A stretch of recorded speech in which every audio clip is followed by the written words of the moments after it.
Sederalun kapal kargo CMA CGM Lisa Mari mengalami kebakaran di perairan Sabang pada Sabtu 16 April 2022 pagi. Namun kebakaran hanya menghancurkan beberapa bagian kontainer. Berdasarkan informasi dari Kepala Basarnas Banda Aceh, Budiono, kapal kargo berlayar dari Jeddah, Arab Saudi menuju Port Klang, Malaysia. Dikatakan saat tiba di perairan Sabang, salah satu muatan kapal berupa kontainer terbakar, diduga dari korsleting listrik. Kapal tersebut kemudian mengaktifkan sinyal darurat yang diterima oleh MRCC Port Klang, Malaysia. Informasi tersebut diteruskan ke Basarnas Banda Aceh untuk meminta bantuan pemadaman api.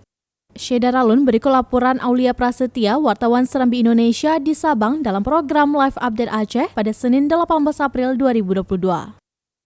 Seperti kita ketahui, pada hari Sabtu dini hari telah terjadi kebakaran terhadap satu kapal yang berasal dari Arab yang sedang menuju ke Malaysia. Kapal tersebut ketahui bernama Lisa Mari. Adapun menurut Kepala Basarnas Banda Aceh, Budiono SMM, mengatakan kapal diduga kebakaran akibat korsleting listrik.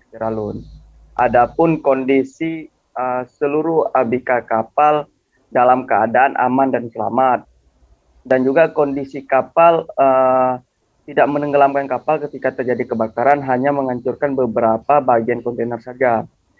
Dan setelah dari pihak yang berwajib telah berhasil memadamkan api dibantu oleh awak kapal, kapal itu pun berangkat kembali menuju perjalanannya itu ke Malaysia secara lurus.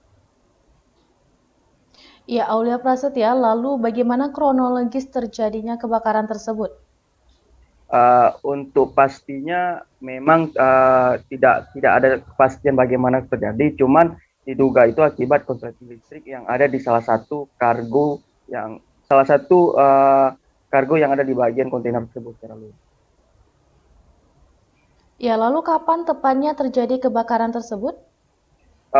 Kebakaran terjadi sekitaran pukul 2, sekitar pukul 2:05 itu tuh sudah mendapatkan dari pihak kapal, sehingga dari tim Basarnas Banda Aceh langsung menuju ke lokasi, dan menjelang subuh kapal baru berhasil dipadamkan secara luas.